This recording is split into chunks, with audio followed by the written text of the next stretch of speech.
Pessoal, boa noite. Estamos aqui com mais um episódio do Tech Tinto. Sem vinho tinto, porque estamos em 30 graus em São Paulo. Então, eu escolhi um rosé. Eu acho que escolhas são importantes. E hoje estamos aqui com Gustavo Godinho. Ele dispensa apresentações, porque 99% ou 100% de vocês já conhecem. Mas Godinho que hoje está com um monte de chapéu na Blaze, Helgov, jurídico regulatório e ainda é o DPO.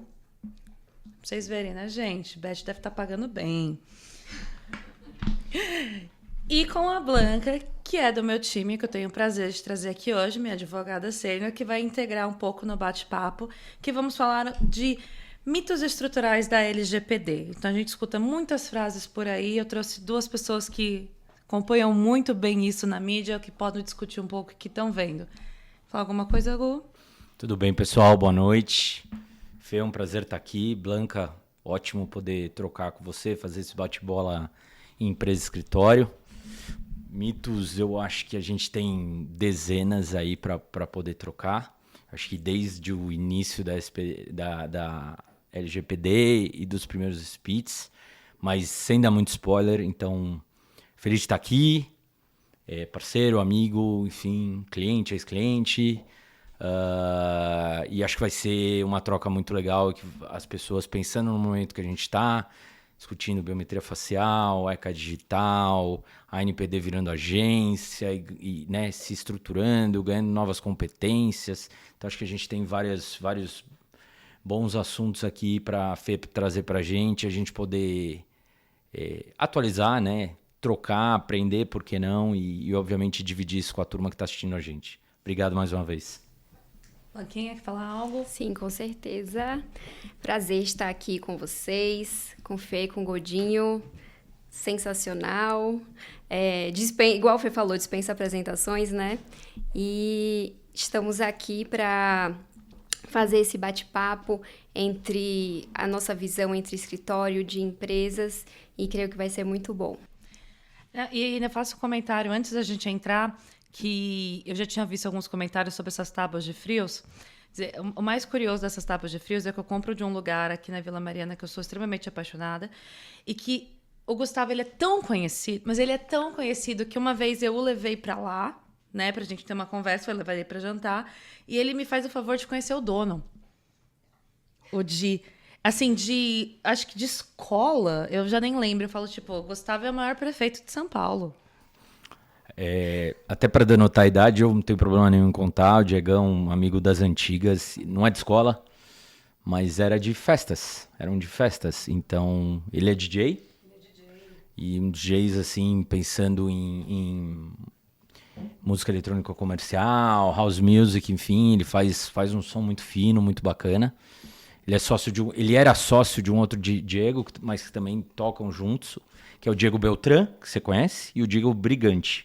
Diego Brigante, inclusive, foi DJ no meu casamento. Nossa, que Enfim. legal. Tá tudo conectado E mesmo. sem contar que eu já fui advogado e promotor de casas e festas de música eletrônica, mas isso aí a gente deixa para um outro dia. Vamos falar do assunto aqui, que eu acho que vai ser mais legal para o momento, de mitos e verdades. Então, vou começar com um mito que eu escuto muito, e aí eu vou pedir a opinião de vocês.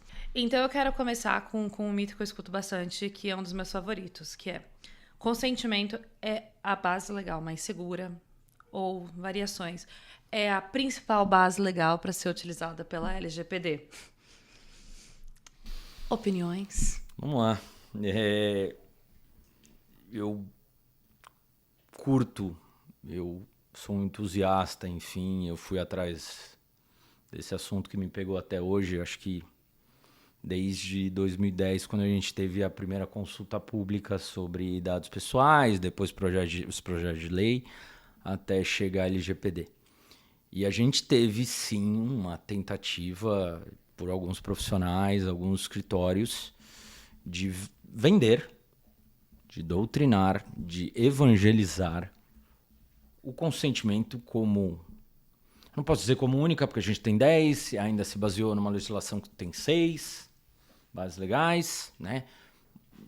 E dá para entender um pouco o porquê de 6 para 10. Tem uma questão de crédito muito forte, enfim, tem uma questão de fraude, tem algumas preocupações muito pontuais, que lá o legítimo interesse em regra poderia resolver uma série de itens, mas que ele foi sim vendido e as pessoas talvez evangelizadas como sendo a necessidade principal num mapeamento de dados.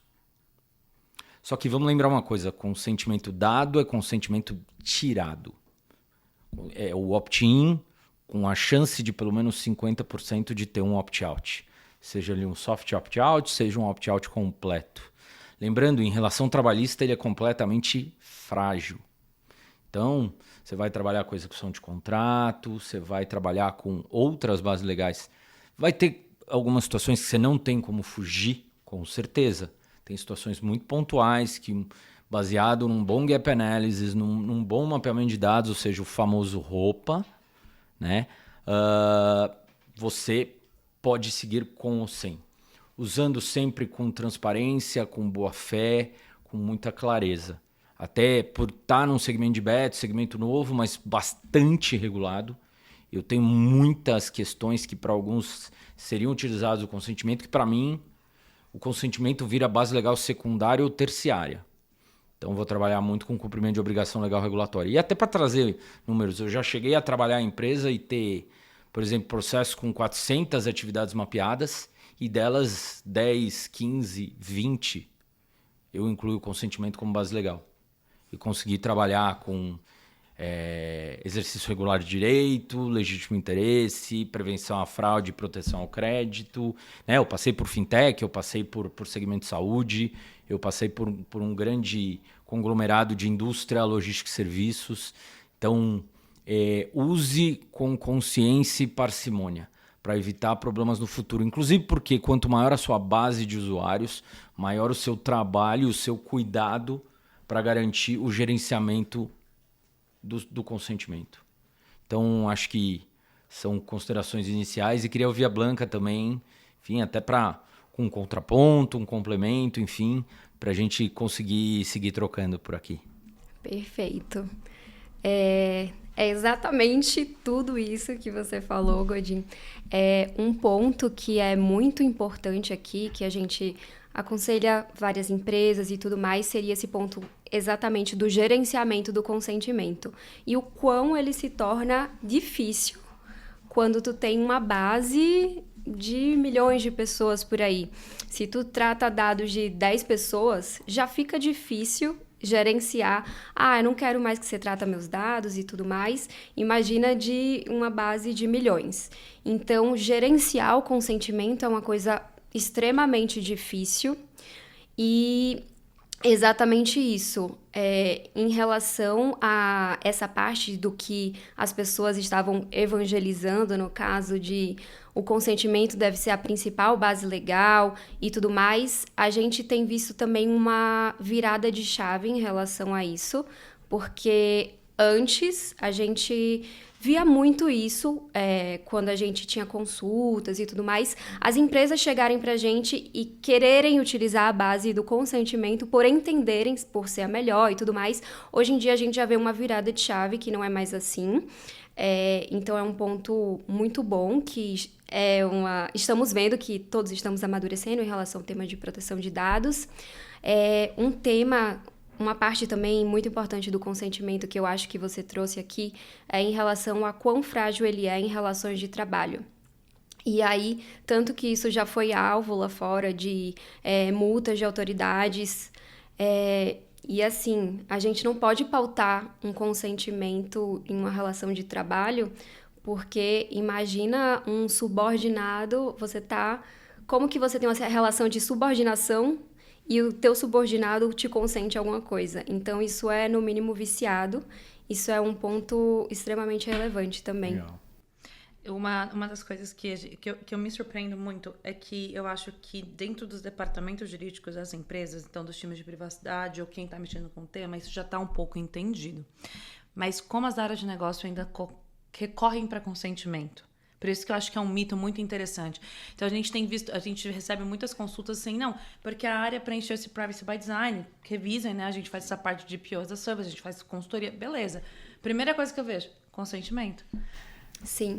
E não da forma adequada, não da forma exigida pela LGPD, porque tem todos os critérios de manifestação livre, informada, inequívoca. Então já não vem assim e ao mesmo tempo já é o racional deles, principalmente times de marketing. Eu acho muito engraçado que ainda tem um trabalho de evangelização dentro de casa para as pessoas entenderem que não precisam usar o consentimento. Sim. Sabe um ponto que eu acho que é muito legal, que pode ajudar nesse processo? Então, lá no começo, a gente falava assim, não, treinamento deveria ser a 4ª, 5ª atividade, 3ª, né? Hoje em dia, sem um início de um bom treinamento, sem você cascatear informação, sem você conscientizar pessoas, não tem roupa bem feito, não tem privacy by design bem feito, não tem LIA, não tem DPIA bem feito. Porém, e se pega muito isso em roupa, o brilho no olho de quem já é ou vai ser um privacy champion, que é o embaixador de privacidade dentro de cada área da empresa. Isso vem da GDPR, na LGPD a gente não tem ainda. Eu cheguei, por exemplo, em Whirlpool a trabalhar com mais de 100 privacy champions, considerando todas as áreas da empresa. E se você explica, você cascateia informação, ele vai ser o primeiro por conta daquela ideia do train the trainer, mas para replicar isso dentro de casa. Todo mundo vai pegar? Muito provavelmente não. Mas a chance de ser os olhos e ouvidos de privacidade e proteção de dados dentro daquela área e poder ser um braço direito e esquerdo, até porque headcount não é infinito e nunca vai ser, ainda mais em momentos como os atuais que a gente vive. Então, essa pessoa, para poder replicar e repassar o uso correto de uma base legal, uma finalidade bem definida, enfim, e o porquê que isso está acontecendo, né, vai certamente facilitar muito esse dia a dia.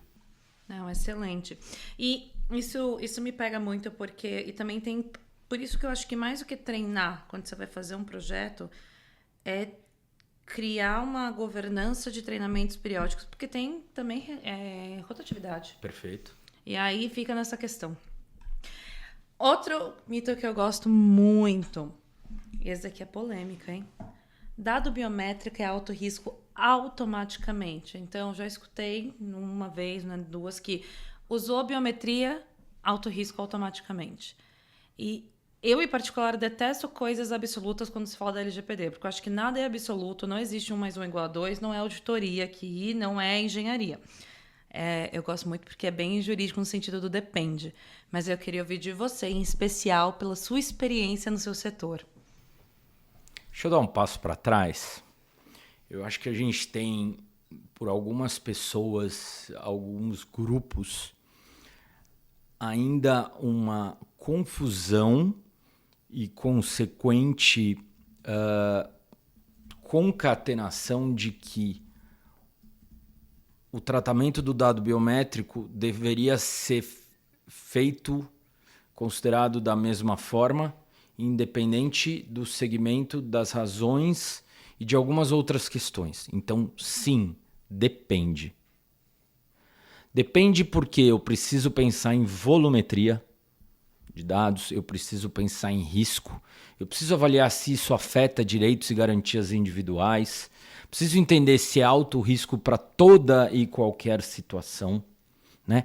Eu vou colocar no mesmo balaio uma biometria facial coletada, seja ela em prédio, comercial, residencial, em escola, da mesma forma que eu deveria ou faria para um segmento financeiro, para um segmento de telcos, para bets, ou mesmo para estádios de futebol, né? Então a gente, por exemplo, estádio de futebol, para quem gosta e acompanha, a gente tem uma regra que em estádios com capacidade igual ou superior a 20 mil pessoas, você precisa ter uma estrutura para coleta e tratamento de biometria facial, conectada inclusive com entidades não só privadas quanto públicas, né? Vamos lembrar que muitas vezes a validação de identidade, você pensando, né, na tríade de pessoas, processos, sistemas, e eu uso isso em praticamente todos os lugares que eu estou, muitas vezes é um ofício, é um serviço, é uma atividade terceirizada. Então você vai precisar de um birô, né? Você vai precisar de uma consultoria que, nesses casos, e aí deixo super aberto para discussão, vai ser um controlador independente e não um operador de dado, né? Porque você tem uma tecnologia, você tem uma inteligência, você tem às vezes um código-fonte único atrelado a toda essa história. Fora Por exemplo, no caso de futebol, como eu disse, você vai acabar compartilhando com o poder público, né? Delegacia de polícia, a própria prefeitura. Lembra que em São Paulo a gente tem o Smart Sampa, um assunto super polêmico. Mas, por outro lado, e muitas vezes a biometria facial não serve somente para segurança, como a gente pensa num condomínio ou numa escola. Serve para evitar fraude. E evitando a fraude, você consequentemente, pensando, por exemplo, no segmento financeiro, você garante um melhor crédito. Então é uma sequência. Em bets, além da questão de garantir que a pessoa é a pessoa e trazendo o ECA digital, que passou a valer desde ontem e que o decreto regulamentador vai ser assinado, sancionado e publicado a partir de amanhã pelo nosso presidente, a gente passa a ter um reforço na ideia de tolerância zero de cadastro, onboarding e utilização daquela aplicação, daquele software, né, daquele serviço por menores de idade. Ou seja, a gente tem isso já, seja por legislação própria, né, portaria 722 do Ministério da Fazenda, na pessoa aí da Secretaria de Prêmios e Apostas, né, e além das regras de LGPD e agora além das regras do ECA Digital e quase aqui na boca do gol do decreto regulamentador. Então a gente precisa estruturar o cenário, avaliar, mapear, registrar para ir pensando em finalidade de base legal e conseguir definir riscos por meio de um DPIA que deve sempre, e isso é importantíssimo, conversar com regras de riscos corporativos da companhia.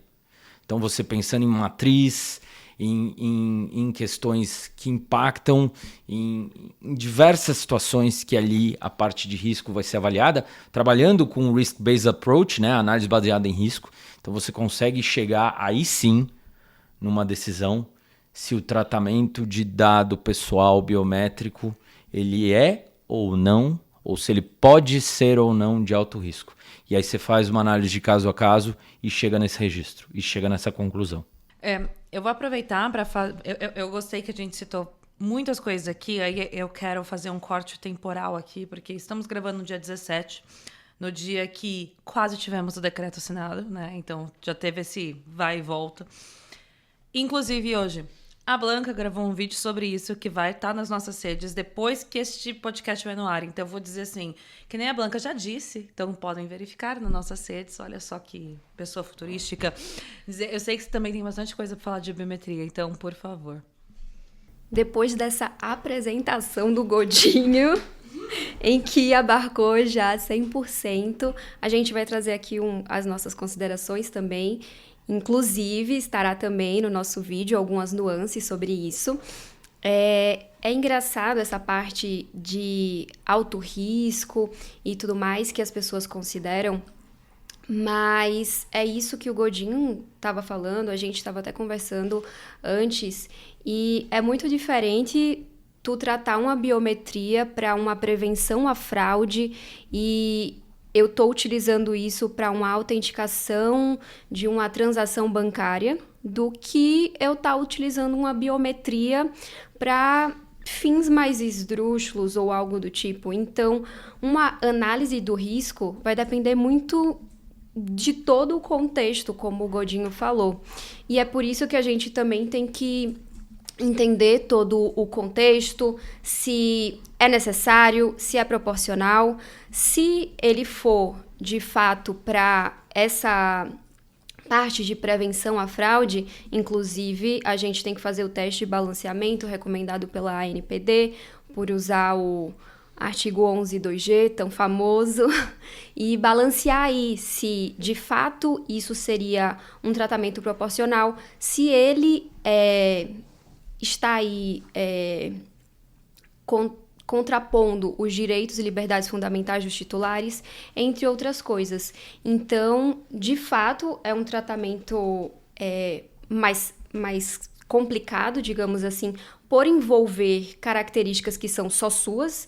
Então, você não consegue fazer um reset da tua biometria, mas, ao mesmo tempo, a gente não pode demonizar, digamos assim, e falar que tudo é de alto risco. Gente, só um exemplo que me estralou aqui agora. Tem um restaurante por quilo E vocês já vão entender por quê. Que eu almoço pelo menos uma vez por semana ali na região da Paulista. Agora a gente vai ver o nível do salário do DPO. Então você vai lá, se serve, passa ali nos grelhados, corta ali a sua carne e pesa o prato. Nesse restaurante tem uma webcam atrelada à balança. Não tem aviso nenhum. Não tem política de privacidade. Duvido que já fizeram ou vão rodar um gap analysis, um ROPA. Vão pensar em privacy by design e muito menos fazer avaliação de risco. E aquilo ali só está lá para garantir uma única finalidade. A pessoa que pesou o prato e foi comer não poder falar que não foi ela. Mas... Eu acho isso muito interessante, porque olha isso. Então, assim, o restaurante encontrou uma necessidade porque deve ter tido casos que representem isso. Exato. E aí, ao mesmo tempo, falha com muitas questões para ter uma atividade legítima, como transparência. E é isso, porque assim, eu acho que o que mais me incomoda hoje dessa afirmação é que ninguém analisa o contexto. Eu sempre falo isso para os clientes. Eu falo, a gente às vezes recebe uma consulta. Teve uma consulta muito, muito marcante na minha vida que envolve biometria, que era: queremos colocar biometria, era fábrica, na troca de estação de trabalho. Então, por conta de normativas de saúde, a pessoa não pode fazer a mesma atividade repetidamente. Então, existe um rodízio.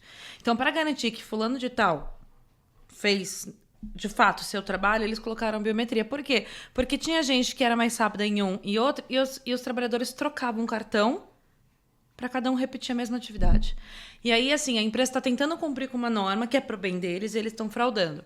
Mas a que mais me chamou a atenção foi uma que foi o seguinte: queremos passar a gravar. Então, não é bem biometria, mas eu falo de gravação porque eu acho que tem o mesmo ponto no sentido do depende. Vamos começar a gravar consultas médicas. Eu falei, não vão, né? Não vão. Recebi ri alto, né? Fábrica também. E aí, eu sempre falo para as áreas internas, né, jurídicas, de privacidade. Antes da gente só rir, pergunto por quê. Então, por que tá vindo essa decisão? Por que o negócio quer fazer isso? E a área respondeu: tivemos 3 casos que os médicos do trabalho avaliaram que o profissional não estava em condições de voltar, eles iam entrar pelo INSS e eles foram agredidos. Uau. Então, a gente está querendo gravar por segurança. Integridade física mesmo. Meus médicos estão sendo agredidos pelos colaboradores. Como que eu vou dizer não? Depois de todo um histórico desse, eu fiquei em choque. E eu falei, onde tem placa, tem história? Vamos perguntar então por quê. Então a gente entendeu e criou uma forma documentada, porque tudo tem que ser documentado. É uma atividade de alto risco essa que eu estou dizendo? Sim, é. Essa em especial é porque eu estou falando de consultas. Só que própria empresa não vai envolver terceiro, o armazenamento termina a consulta, é deletado. Porque se tem alguma coisa que é grave, aí pode ser armazenada para fins judiciais. Então, a gente teve que criar toda uma governança de uma atividade. Mas como que eu vou dizer não? Então, muito me pega essas questões do tipo sim e não. É alto risco, não pode. Porque a gente tem... A lei trouxe, o regulamento, a própria NPD trouxe. Falar NPD, que eu vou me confundir entre a autoridade e a agência por um tempo, né? Então, mas vou ter que ficar... agência agora. Não, vou... Tô aqui me internalizando. É que nem quando vira o ano, 2025, 2026. É difícil. Se fosse eu ia lembrar do Y2K de 99 para 2000. Mas enfim, aí já... Mais uma vez ao tio contando a idade. Que é o colágeno. Mas isso é um tópico sensível para nós que fizemos 30 ano passado. Foi uma crise aqui. Foi uma crise generalizada. Mas, então, voltando, eu acho muito complicado. É que nem quando fala que dado sensível automaticamente é alto risco. Que eu acho que é a versão anterior da biometria. Quer mais uma? Imagens, áudio e vídeo captado por sistema de CFTV. Certo. A gente está falando de um dado biométrico. A gente está falando de um tratamento de alto risco. Então, onde tem plaquinha, onde tem política, tem história. E aí, né, aquela coisa que a gente faz para conseguir garantir a regra e a máxima da mulher de César. Não adianta ser, eu preciso parecer ser. Então, por mais que eu tenha um melhor documento escrito, que pode, inclusive, ter sido feito pelo pessoal do Leonardo, né? Ele não foi pago Se para fazer propaganda. eu não consigo garantir o depara disso, é só mais um documento. Então, a gente tem que garantir o evidenciamento de processo. Então, escreve, pensa na regra, elenca as exceções, traz uma visão geral, linka com outros documentos, inclusive políticas de gestão de incidente, de consequência, assim por diante. Segue a vida e garante que a gente tem um depara sendo feito seja pelo Privacy Champion, seja pelo time de privacidade ou SI, enfim, mas por alguém para garantir que tudo aquilo que é colocado como regra vai ser feito, compreendido e cumprido porque tiver ali em volta daquela documentação e daquele gadget eletrônico. Eu acho que é por isso que eu me irrito muito quando eu vejo consultorias, escritórios, profissionais em geral, pacote padrão LGPD, pacote não sei o quê. Porque para pensar, por regra, eu teria dito não nessa atividade de gravar consultas médicas, né, dentro de empresa. Só que o contexto importa. Então, cada empresa tem uma realidade e a documentação, e mais importante, a evidência é necessária. Então, eu tenho certeza que se uma NPD fizer uma auditoria e achar absurdo, mas a gente trazer as evidências das agressões, os motivos, o porquê, toda a avaliação de risco, como estamos mitigando os riscos, eles vão entender. Até porque até agora as conversas têm sido conversas produtivas com a autoridade. Eles têm se colocado num papel de comunicação com o mercado. Independente de qualquer crítico, acho que tem sempre seus prós e seus contras de qualquer coisa. E a gente tem visto muito isso com todas essas atividades. Vou passar para uma que eu acho que vai ficar muito... Vai pegar aqui. Vai pegar você em especial, porque essa é para você que é de empresa.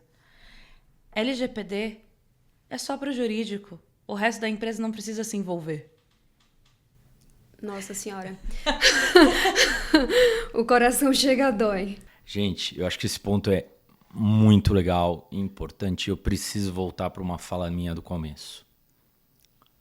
Sem conscientização, capacitação, você falou em treinamento, né, pensando em gerenciamento e governança. Acho que quando a gente pensa em... Independente como você vai chamar, pílula, que você vai fazer uma semana para tratar do assunto, você vai ter gincana, você pode ter concurso, independente do que for. Mas você traga a mensagem, e aqui não é questão de igreja, não é questão de evangelizar, mas você traga a boa mensagem da LGPD, da privacidade e da proteção de dados. E isso você vai pensar, por exemplo, numa governança de treinamento, pensando em pessoas, tópicos, áreas, recorrência e necessidade. E aí você consegue montar essa grade. Dito isso, e relembrando também outro ponto, que se a pessoa, durante o processo de mapeamento de gap analysis, não entender o que ela está fazendo e por que ela está ali, e por que a verdade dos fatos ela é tão importante e necessária, o seu trabalho vai sair capenga. Se as pessoas não entendem que você não é um auditor e não está fazendo gestão de consequência, ou seja, não está procurando culpados, a pessoa se sente mais à vontade e fala. Então, a partir do momento que você trabalha com Privacy by Design, a partir do momento que você mapeia processos e consegue ter essa visão do ciclo de vida útil do dado pessoal e passa essa necessidade também para os seus stakeholders internos e, por que não, externos, isso facilita muito o dia a dia. Então, o compliance, o risco, a LGPD, segurança da informação, gestão de continuidade de negócios é um problema da empresa.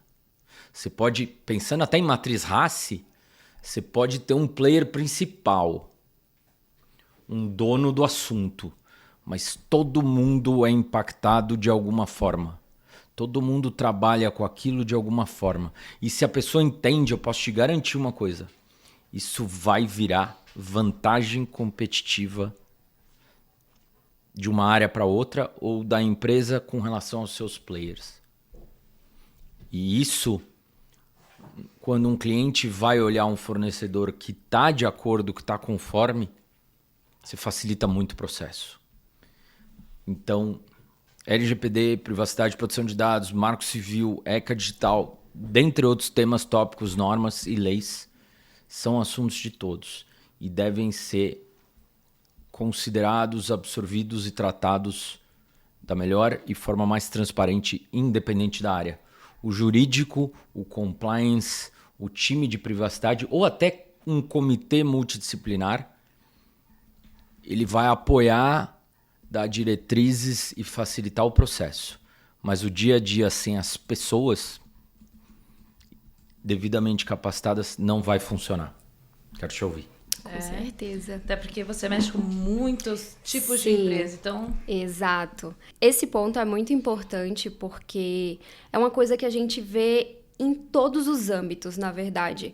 Porque quando a gente treina as pessoas de uma empresa, a gente tá ali com a certeza de que essas pessoas vão saber manipular dados pessoais, então elas vão entender restrições de compartilhamento, elas vão entender que elas não podem sair compartilhando dados pessoais à torta e à direita, elas vão saber quais os canais que elas deverão compartilhar dados quando times, por exemplo, que assinam contratos e que mesmo que não seja jurídico e que isso vá passar para o jurídico, mas que seja uma pessoa que vai negociar contratos, é importante que essa pessoa entenda de proteção de dados para que possa entender e incluir essas restrições e cláusulas nos contratos que vão negociar.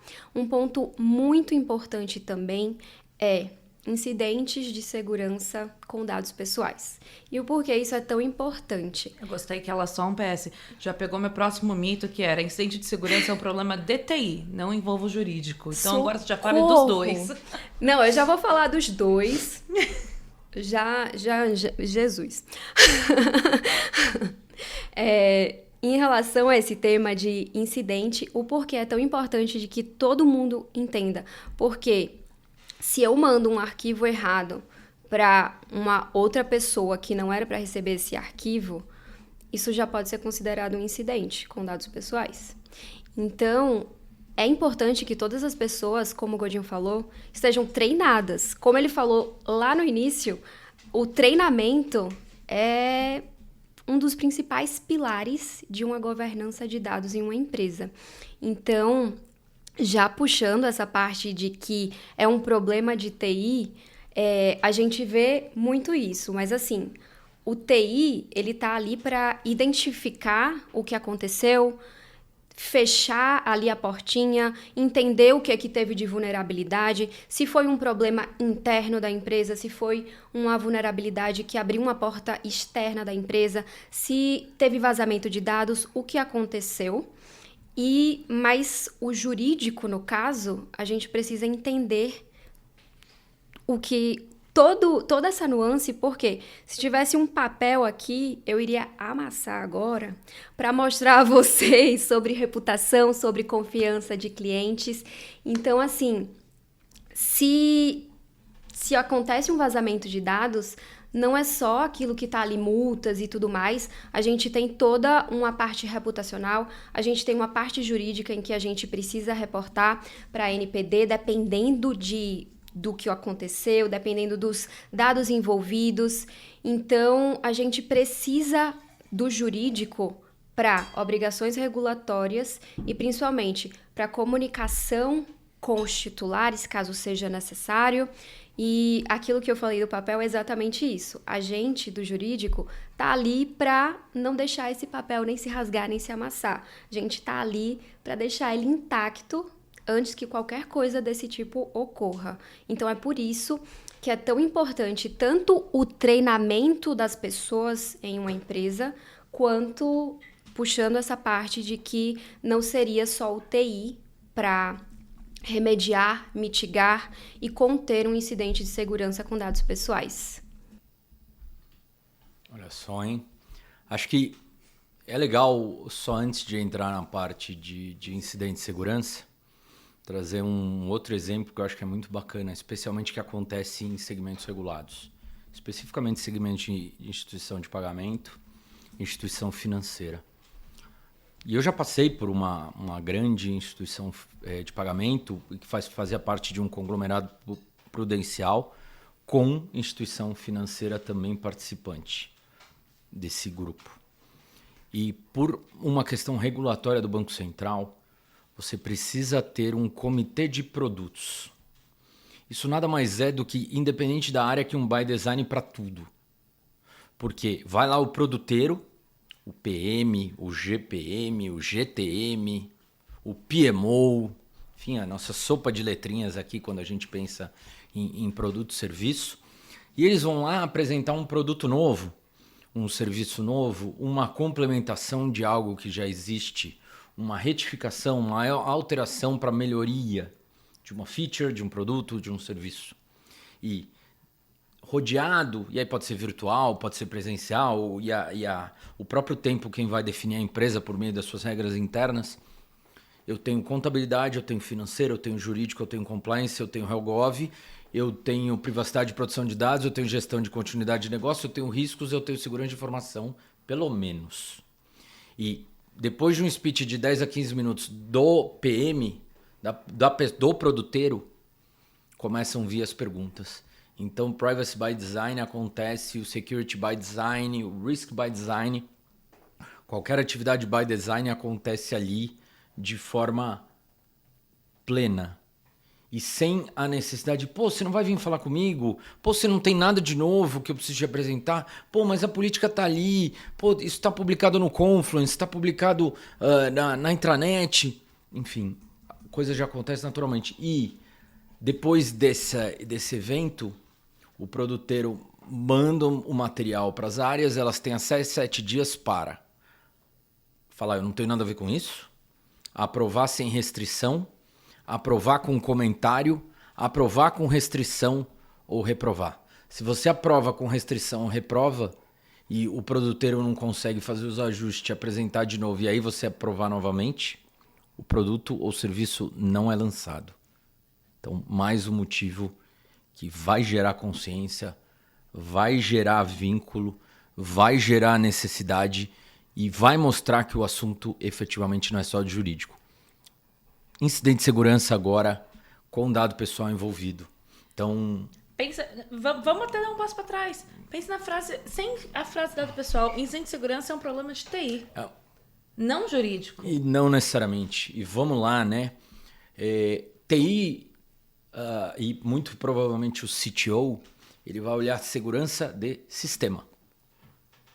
Ele vai olhar integridade, ele vai apoiar em questões de Shadow IT, que para quem não sabe, é quando, um caso prático, um diretor de uma empresa com cartão de crédito corporativo, sem respeitar política nenhuma, entra num site, contrata um SaaS e paga com cartão de crédito sem pedir validação de ninguém. E a partir daí você já pode ter um incidente de segurança. Então você tem a segurança de sistemas, você tem... E isso, por exemplo, é tratado na 722 na portaria de BETS. Então eu tenho que ter uma pessoa para olhar a segurança de sistemas, eu tenho que ter uma pessoa para olhar a segurança de informação /cyber. Né? E aí ele vai olhar toda e qualquer informação, independente se é ou não dado pessoal. Voltando para segmento regulado, o Bacen tem uma série de normas voltadas para a segurança da informação. Né? Quem abre capital nos Estados Unidos, Nasdaq, a SEC é rigorosíssima com relação à segurança de sistemas, segurança da informação e demais outras questões que vale um bate-papo num outro dia. Privacidade está atrelado, porque a partir do momento que dentro dessas informações, e você vai perceber isso nas primeiras horas ou nos primeiros dias, dentro de um comitê, dentro de um war room, e você perceber que tem dado pessoal, chama o DPO. É legal falar o seguinte, a gente tem 3 formatos de estrutura pensando em escritório de privacidade. Centralizado, um misto e um totalmente isento e descentralizado. O DPO ele pode fazer parte de um escritório de privacidade que está dentro de outra área macro. Compliance, jurídico, TI, SI, governança de dados. Sempre com o seguinte disclaimer. Chequem conflitos reais e potenciais. A NPD já fala disso e tem um material específico para falar sobre conflito de competência. Mas enfim... Pode ser dentro de uma área, pode ser parte de um comitê multidisciplinar, pode ser uma área isenta que muito provavelmente já responda para um CEO. para um conselho, enfim. Então você tem vários cenários para isso acontecer. Mas dentro de um war room, dentro de um comitê, baseado em uma política ou procedimento de segurança da informação, de gestão de crise e, por que não, de gestão de consequências também.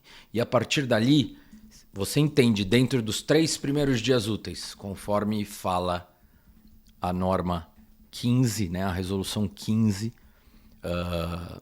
da LGPD, da ANPD, perdão, e me perdoem se eu falar alguma impropriedade, eu sempre confundo a 15 com a 19, então uma é da transferência, outra é reporte de incidentes, e ainda que para segmento bancário você tem uma específica para chave Pix, que também te identifica ou te torna identificável, então também é um dado pessoal. E aí você tem problema de volumetria, definição de riscos, enfim, uma série de coisas. Mas você seguindo aquilo, nos 3 primeiros dias você consegue tomar uma decisão e naquilo que precisar você faz o reporte para a autoridade e para o titular. E aí depois disso você tem mais 20 dias úteis para complementar, tomar ações corretivas, passar a pensar em próximos passos, redigir um aviso complementar e também, já que você fez o primeiro, você precisa fazer o segundo. Então você informa novamente a autoridade titular. E esse processo aí passa a ser avaliado pelo time de fiscalização da NPD, que enfim, 6 meses, 1 ano, 2 anos, enfim, vai poder avaliar tudo, pedir tudo aquilo que precisa e tomar a decisão se foram tomadas as medidas corretas, se houve falha, se não houve. E se houver falha, esse processo de fiscalização pode ser convertido num processo administrativo sancionador e uma das sanções definidas dentro da própria LGPD, pensando inclusive em regra de dosimetria de sanção, né, a NPD vai poder aplicar isso independente se é uma empresa pública ou privada, né, se é uma entidade pública ou privada. Então, obviamente, isso é algo bastante reduzido. A gente podia falar horas sobre incidente de segurança, mas eu acho que a Blanca já trouxe muitos pontos legais. Eu quis apenas complementar para a gente conseguir seguir com os tópicos, itens e com a discussão aqui. Eu acho só legal complementar que a própria NPD tem um setor técnico com profissionais que são técnicos especializados em SI, que acaba caindo para TI, e que eles revisam os relatórios de incidente. E por que é legal colocar isso? Porque se fosse só jurídico, o jurídico não tem capacidade de descrever, não tem mesmo com detalhes a parte técnica de um incidente, a depender da complexidade do que foi. E se o time técnico não está envolvido, o jurídico vai mandar uma resposta muito superficial e eles vão devolver. Então, a gente já pegou vários casos no começo, quando essa equipe deles passaram a atuar, que devolveram os relatórios pedindo complementação, do tipo, olha, isso aqui não faz sentido, me comprove tal coisa, eu achei isso muito interessante. Hoje eu já falo para os clientes, falei, não, vai ser completo. Porque se vocês querem que arquive de uma vez e vocês fizeram tudo certinho, a gente sabe que tem como arquivar, tem que colocar tudo, porque eles vão analisar. Então, assim, não tem como. É um tema multidisciplinar.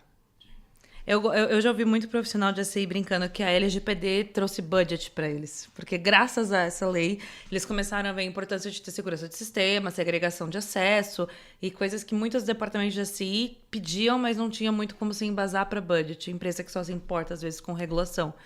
E aí eles usam muito a LGPD como base. Eu acho isso maravilhoso. Você quer um mito que a gente puxa desse papo? DPO só pode ser advogado? Ah, você pegou a minha próxima. Precisa obrigatoriamente ser um advogado ou alguém de TI. DPO é um PMO. Então ele vai saber navegar e lidar com todo e qualquer assunto de forma holística, de forma macro, de forma high level e vai saber passar as orientações. Ele pode recomendar, por exemplo, um ajuste de código, um ajuste no desenvolvimento, né? Uma parametrização, mas não necessariamente ele vai fazer aquilo. O DPO tem que saber ler, tem que saber interpretar, tem que saber entender, tem que saber gerar conflito. Ou seja, o soft skill para o DPO é gigante. O advogado pode ser essa pessoa? Com certeza. Vamos lembrar que a DPO da Claro é uma que é fera. Matê, beijo pra você. Maravilhosa, me tirou uma dúvida incrível. Economista. Você tem DPOs administradores, você tem DPOs advogados, você tem DPOs, enfim, dentro com as mais diversas formações. Então, não necessariamente, né? Antigamente a gente tinha até discussão, precisava ter notório saber jurídico, ilibado, toda a formação técnica. E a mesma coisa, por exemplo, certificação. Certificação é uma condição sine qua non para o profissional de privacidade. Ela acaba sendo mais usada em processos de seleção. Ela efetivamente comprova se você tem... Ela vai te ajudar em muito numa série de coisas. Mas não é uma bala de prata. Não é o santo grau. Então, conheço muitas pessoas que não têm uma certificação e conhecem do business, manjam os tais dos paranauês como ninguém. Você pode ter todo o conhecimento técnico e teórico. Você consegue aplicar isso na prática? Então, assim, tudo isso influi e tudo isso podem ser mitos ou não para garantir o DPO independente da sua formação como um bom profissional. Eu acredito, eu vou até querer ouvir a própria Blanca, que trabalha com muitos clientes, já viu DPOs de todos os tipos, também até os as a service, mas eu vou complementar aqui, você falou dos paranoias, me lembrou aquele meme, né, uma releitura do meme. Uma coisa é ter certificados, outra coisa é ter os paranauês. E eu acho isso muito importante, porque eu sou uma pessoa que já recebi muitas pesquisas de vários clientes falando, me indica um curso, me indica uma certificação, e eu falo, nenhuma delas. Você quer realmente se aprimorar? Se for alguém de jurídico, fala, vai estudar SI, ou vai estudar governança. Você quer realmente fazer uma diferença, entender algo específico, eu não faria um certificado. Eu me aprofundaria num tema que nada tem a ver.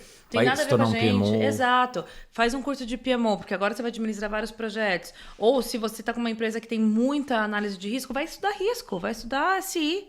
Faz um técnico ou faz uma especialização. Não precisa se aprofundar no nível de saber mexer no sistema, mas de saber falar a mesma língua. Porque as certificações hoje, legal, mas eu conheço muita gente boa que não tem e que dá um pau em quem tem. E eu acho isso incrível. Eu relutei por anos e eu tirei por desafio e conquista própria depois de 8 anos trabalhando com privacidade e proteção de dados. Exato. E, em tese, ainda que eu possa não ter passado em algum processo de seleção por conta disso, eu acho que eu não deixei de entregar aquilo que eu precisava entregar, porque durante os 7 primeiros anos eu não tinha. Tem certificações fantásticas, Maastricht, IAPP, enfim, ótimas por aí, mas elas não vão definir quem é o profissional.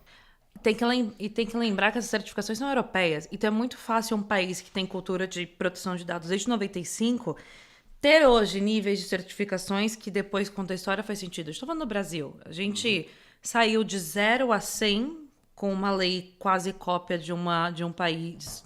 um país não, né? De um continente que tem uma cultura de privacidade desde 95. E agora querendo copiar as minhas certificações. Então, assim, eu sou muito fã dessa sua frase. Mas e você, Blanquinha? Sua experiência com o perfil do DPO? Ser só jurídico ou ser algum perfil específico? A gente aqui lida com diversos DPOs, diversas empresas que não assumem essa categoria nem de advogado, nem profissional de SI, e são maravilhosos. Porque, como o Godinho falou, como a Fê falou, o importante não é o super conhecimento jurídico, mas sim essa multidisciplinaridade, essa liderança que o profissional vai ter de conduzir a questão de governança dentro da empresa, de conduzir todas essas questões relacionadas à proteção de dados dentro da empresa.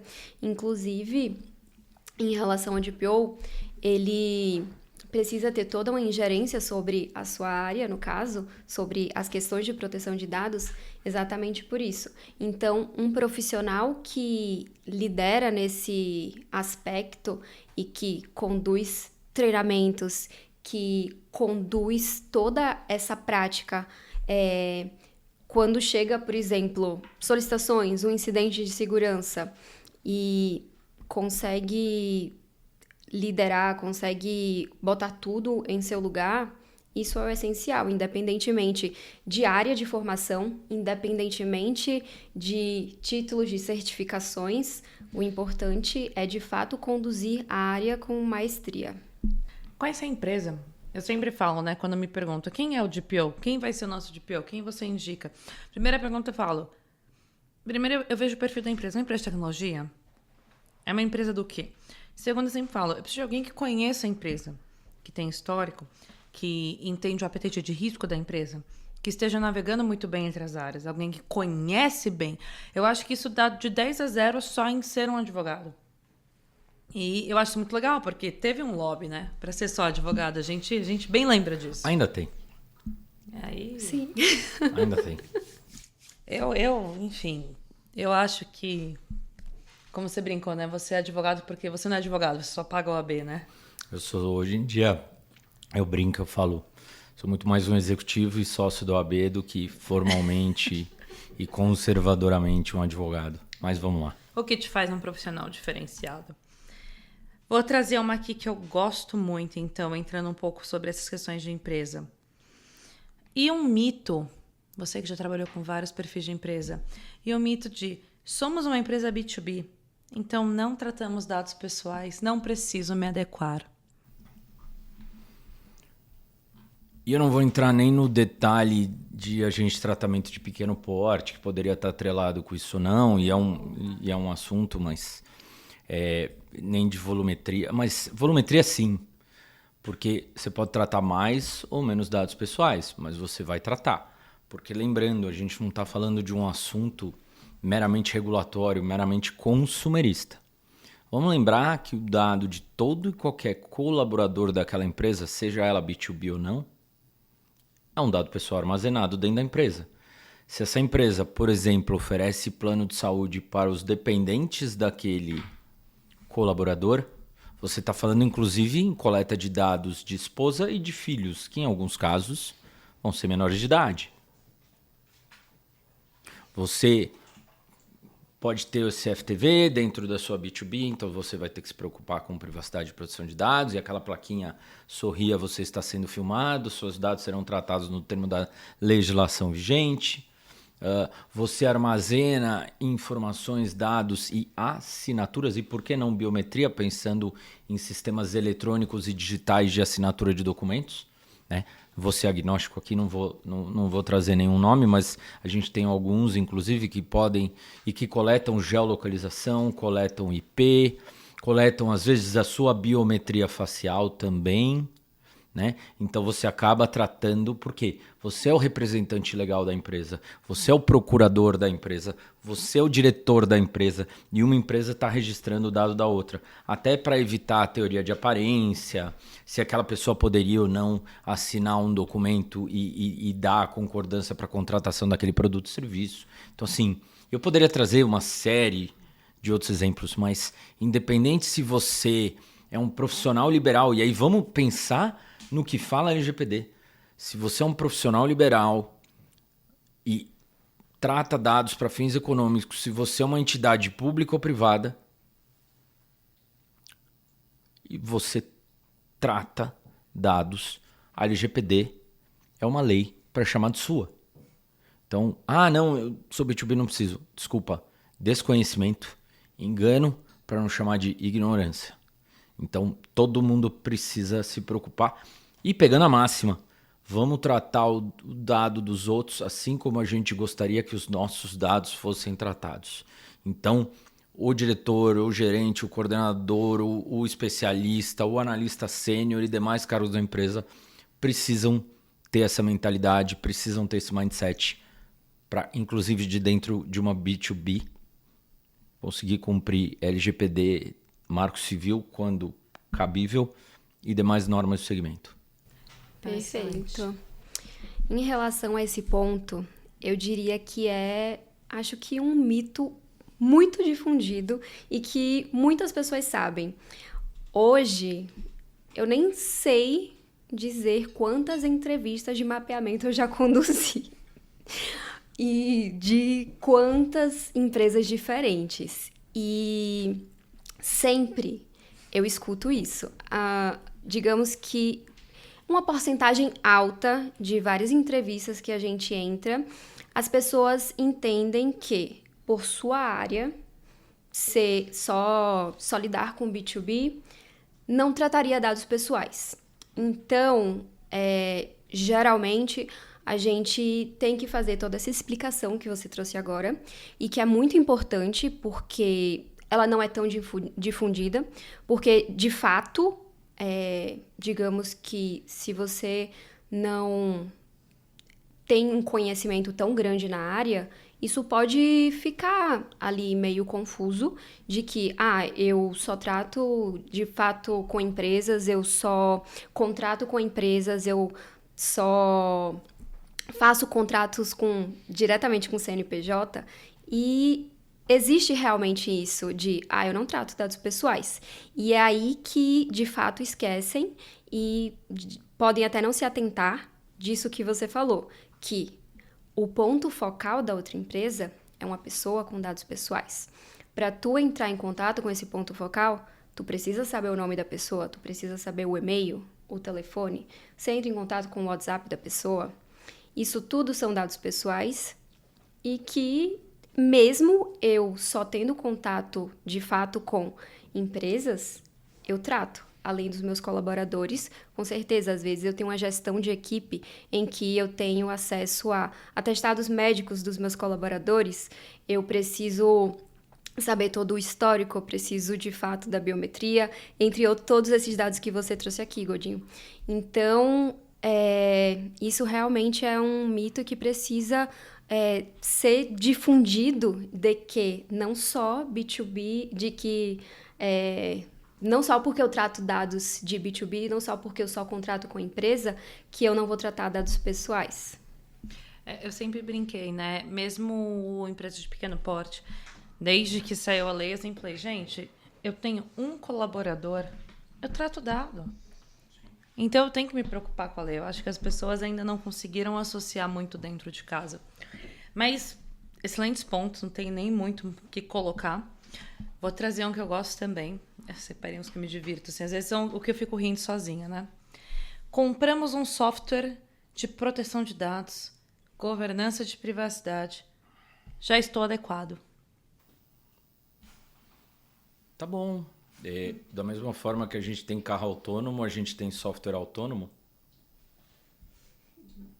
Software precisa, seja pelo fabricante, pelo desenvolvedor, seja pelas próprias áreas internas. E vamos imaginar que passou por todo um vendor risk assessment, foi verificado, uma série de coisas. Agora, a gente não falou ainda de IA, mas muitas vezes a gente pode contratar uma tecnologia, uma aplicação, um software com IA generativa, IA preditiva ou outras questões atreladas a IA envolvidas, né?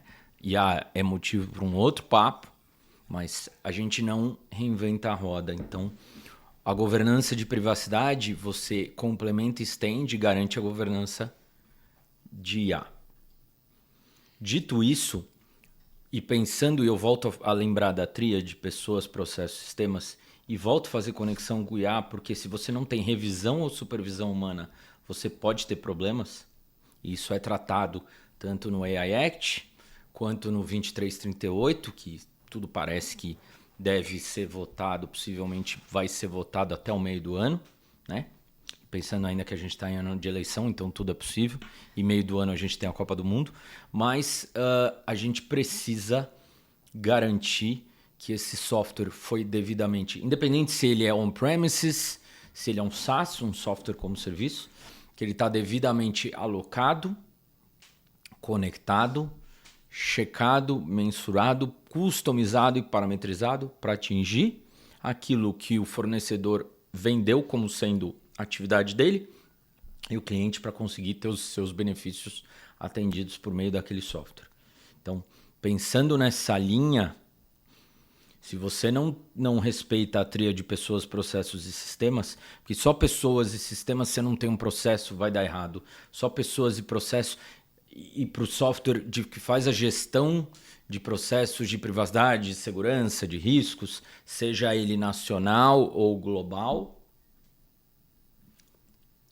o input ele é manual, as regras, a definição de regra, para que o sistema passe a rodar, ele é manual. Ele passa a automatizar e a otimizar processos e necessidades e te garantir ganho de tempo e ganho de produtividade. Isso também vale para IA. Mas isso precisa ser um trabalho que você vai passar por uma POC, você vai trazer o software, vai ter uma fase de produção e de teste, principalmente depois de produção, para ele entrar, seja como um MVP, né, um Minimum Viable Project, ou seja, em full force, para garantir aquilo que a empresa espera dele. Não, excelentíssimo ponto. E você que já tocou muitos projetos de adequação e escutando uma frase dessa, então contratamos um software, tem 1 milhão aí que eu poderia citar nomes, já estamos adequados, não temos mais problemas. O que você tem a dizer sobre isso? Exatamente isso que o Godinho trouxe aqui. E aí, uma coisa que é muito importante é que o que a gente precisa para estar adequado à lei, na verdade, a lei e regulamentos e tudo mais é uma coisa muito viva. Uma empresa é uma coisa muito viva. Então, você contratar um software por si só não quer dizer que você está adequado, porque a gente precisa de uma governança aí muito maior que isso. Então, a gente pode contratar um software para ajudar no mapeamento de dados, mas a partir disso a gente precisa de pessoas para de fato entender se aquilo que o software indicou de fato se de fato estampa a imagem do que hoje aquela área faz, do que hoje a companhia faz. Então, a gente precisa entender tudo isso. Além disso, a partir disso, mesmo que a gente utilize para mapeamento, para elaboração de políticas, a gente precisa entender se todas as políticas de governança, se todos os demais documentos estão aderentes e estão refletindo ao que a empresa de fato ao que a empresa de fato deseja no momento. E é isso que você falou, principalmente, pessoas. A gente precisa de pessoas. E voltando lá, de várias vezes que a gente falou, a gente também precisa de muito treinamento. Então, não adianta você ter um software, você ter uma política de privacidade bonita no teu site e que, de fato, você não sabe se aquelas atividades, se o que está ali, de fato, é o que está estampado hoje na imagenzinha da tua empresa.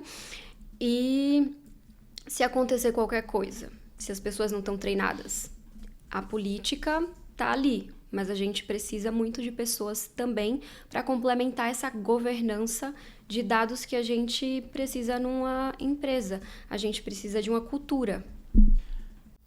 Só um ponto que me veio agora, e perfeita todas as suas colocações, sem treinamento, conscientização, capacitação, acho que o negócio realmente não vai funcionar. Mas o software por si só, se você só trabalha com ele, você invariavelmente vai precisar sempre de ações humanas. E quando você pensa em automatização e otimização de processos, qual que é o ideal? É o integrar, seja por meio, e aí eu vou falar um pouquinho de Technicase, seja por meio de um web service, seja por meio de uma API, uma ou mais de APIs. Então eu vou integrar o software de privacidade com o CRM, com o ERP, com o software financeiro de billing, né, contas a pagar e receber, com o Data Lake em si, ou com camadas do Data Lake. E aí isso vem como pilar num programa de adequação, pensando em artigo 50. Você garante a gestão de acesso, seja por um sistema que está sendo operado por uma pessoa, ou seja pelaquela pessoa em si. E você vai ter um controle de quando, porquê, como, volumetria, quem tem licença parecida, necessidades, finalidades, enfim, para ter um dos pilares sendo um de 8 ou um de 12, aí dependendo como você olha, porque outros podem se desmembrar e virar em 12, seja como o framework de app ou de outras áreas, mas você precisa, se você quiser efetivamente ganhar em escala, o software por si só, sozinho, com inputs humanos, não vai ser suficiente. Você vai precisar de boas integrações, de boas conexões para que o próprio sistema se alimente e baseado num ajuste, numa parametrização, numa customização humana, ele passe a rodar diminuindo o seu tempo. E aí você tem um resultado daquilo e pode gerar a partir daquilo, além de atendimento SLA, questões de KPI, de OKR, e trazer aí devidos dashboards com bastante informação para poder justificar a sua existência e o seu bom trabalho dentro da empresa. Não, excelentíssimo. Vou para o nosso último, então, para fazer um fechamento. Eu deixei esse para o final, porque eu gosto muito. Esse, para mim, é um mito desde o dia 1 da lei, 2018. Para mim, 2018 foi 3 anos atrás até hoje, né? Então, assim, eu tenho esse problema, mas aparentemente já são quase 10 anos. Há boatos.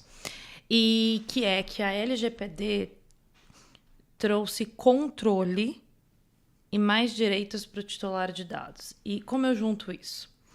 Qual que é o meu ponto aqui? Eu cansei de ver em jornais e vejo até hoje, inclusive acho que 2 dias atrás, 3, eu vi um vídeo de um influenciador falando que condomínios, voltar para a biometria aqui, hein? Não podem exigir biometria para entrar, que é direito, eles simplesmente têm que te liberar. E ele divulgando isso para as pessoas exatamente dessa forma, taxativo. E aí, logo em seguida, eu recebi um pedido de titular pedindo deleção dos dados de forma absoluta. E aí eu percebi, eu falei, a lei não veio trazer controle para a pessoa física, ela veio trazer organização, que são coisas diferentes. Exato, então a pessoa física tem seus direitos do artigo 17, deleção é um deles, mas não de forma absoluta. Então a lei, na verdade, para mim, trouxe bastante liberdade para as empresas, né, que agora tem 10 bases legais, podem tratar os dados. O titular, ele tem mais conhecimento, não quer dizer que ele tem mais poder e mais controle de decisão, quando você para pensar em atividades que não precisam de consentimento. Então, o que você acha um pouco disso? Olha, se tivesse trazido todo esse conhecimento que se vende... Deveria, né? Eu não teria pessoa trocando uma picanha a R$800 pela coleta da sua íris por uma empresa estrangeira. Eu não teria tanta gente que não sabe que um consumidor é um titular de dado e vice-versa. Muitas vezes, muita gente que ainda confunde LGPD com LGBT. Inclusive políticos e filhos de ex-presidente. A gente tem um norte ali pensando em artigo 17 e 18 pelo menos, que já conversam desde lá de trás com o artigo 43 do Código de Defesa do Consumidor. Quando o consumidor, desde 1990, se eu não estou doido, ele tem ali a possibilidade de saber dados, informações coletadas a seu respeito. Né? Depois vem o Marco Civil e ajuda um pouquinho. Depois você tem outras normas específicas setoriais que trazem mais uma pitadinha.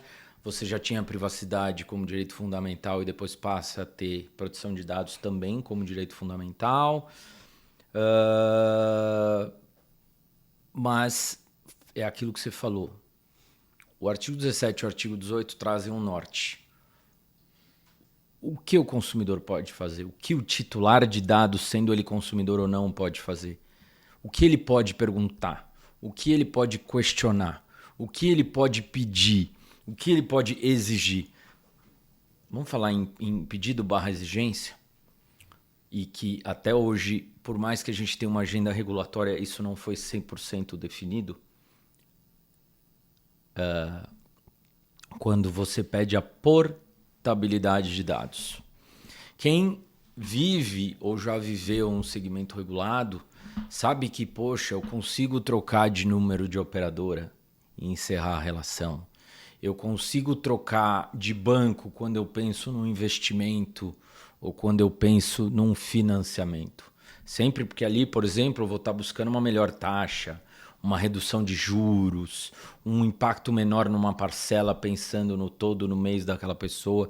Então, a portabilidade setorial, independente do artigo 18 da LGPD, quando a gente está tratando ela dentro de um ambiente regulado, dentro de um segmento regulado, é mais fácil.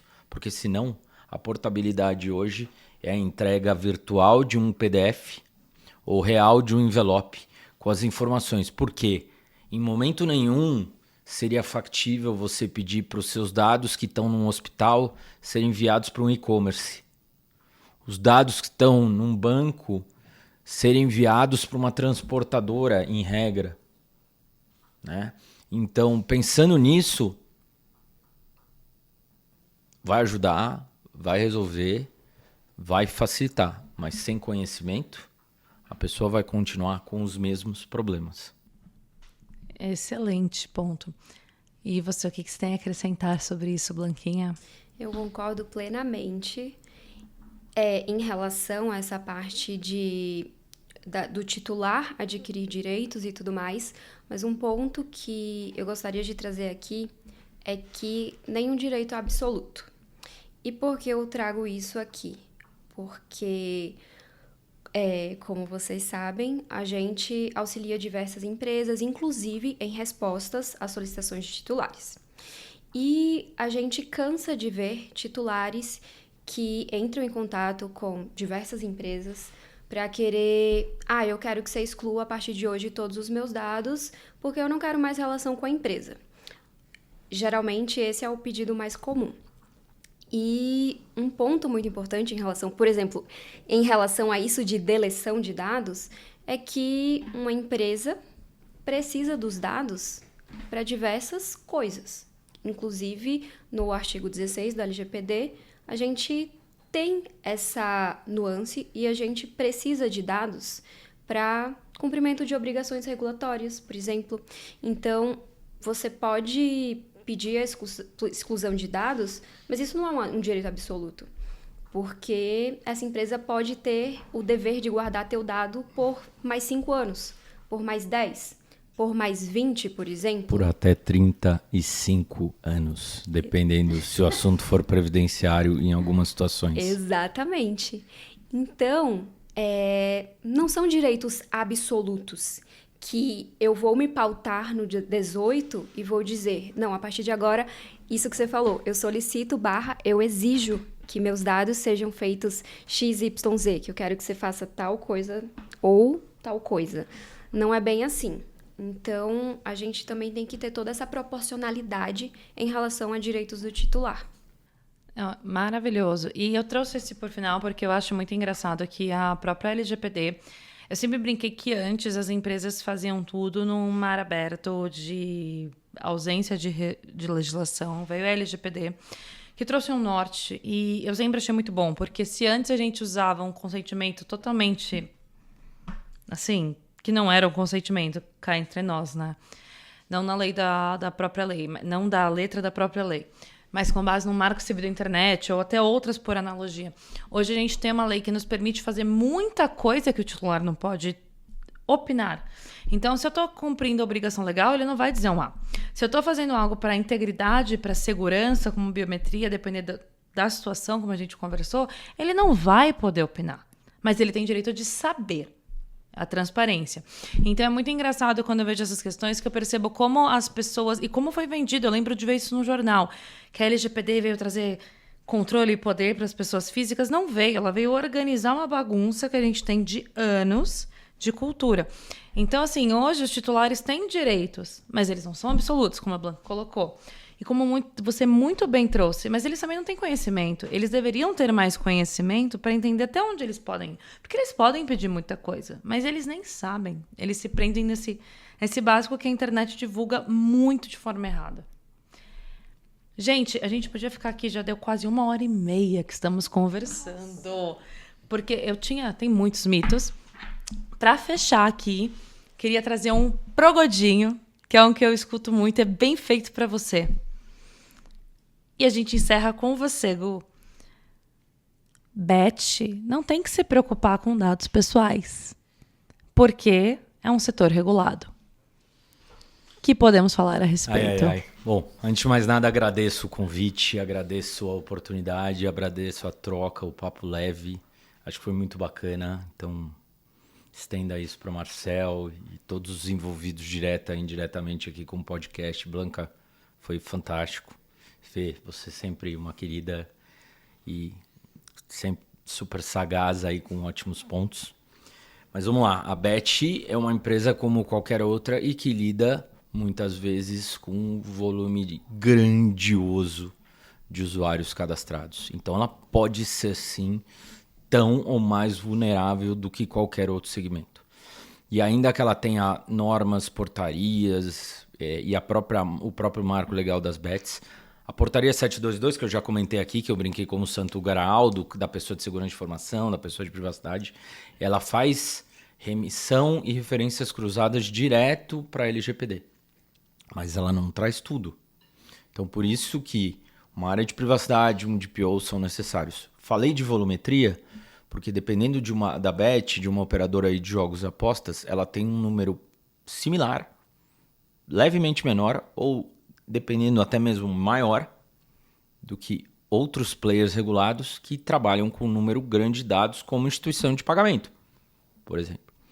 Então, e essa questão, por exemplo, de comercialização de dados em Deep Dark Web, né? Dados que vêm de uma Bet, considerando que inclusive muitas vezes o desbancarizado usa a Bet para deixar um dinheiro lá. Existem tentativas de fraude, de lavagem de dinheiro, e não necessariamente só apenas ideia do jogo responsável, do jogo como diversão, né? Então a gente precisa ter uma série de cuidados e às vezes até mais. São mais de 40 portarias atreladas somente à Secretaria de Prêmios e Apostas. Sem contar regras do Ministério da Saúde, que estão vindo, do Ministério do Esporte, que já existem, do COAF, e, enfim, de uma série de outros players. O que a gente mais tem hoje em dia, a turma às vezes fala dentro de empresa, o que eu mais tenho é chefe. Eu posso dizer que nesse momento e nesse segmento, o que eu mais tenho é o regulador me fazendo, obviamente, cumprir o necessário, mostrar que eu estou conforme, mas em especial ajoelhar no milho. Ainda bem que o mertiolate não faz arder mais hoje em dia. Então, eu encerro recomendando atenção, cuidado e curiosidade com relação à área, porque quem tiver interesse em conhecer mais e fazer direito e da forma correta tem um campo enorme de oportunidades e uma jornada sensacional para seguir. Obrigado mais uma vez. Ai, muito obrigada, Blanquinha. Quer falar, quer encerrar? Sim. Queria agradecer a todos vocês, Godinho, Fê. Foi maravilhosa essa conversa, tudo muito leve e trouxemos pontos muito importantes para a área. Inclusive, hoje a gente recebeu aqui no escritório um aspirante a estudante de Direito e ele se encantou pela área. Então, que bom que você trouxe também esse ponto. E é isso, muito obrigada. Então, para fechar aqui, acho que esse recado final não é só porque é um mercado regulado e vive de milhares de normas que não se precisamos de duas coisas. Conhecimento de todas elas e principalmente da LGPD, que é uma lei transversal, ela está em todos os setores. Também como conversa entre os reguladores, que estamos ansiosamente no aguardo para que isso aconteça. E que, falando em regulamentação, o próximo episódio, porque esse deve sair agora no mês de março, a gente vai falar do famoso ECA digital, porque teremos amanhã, né, o decreto. Vamos estudar e trazer um conteúdo muito quente para todo mundo. Então, gente, muito obrigada. É isso.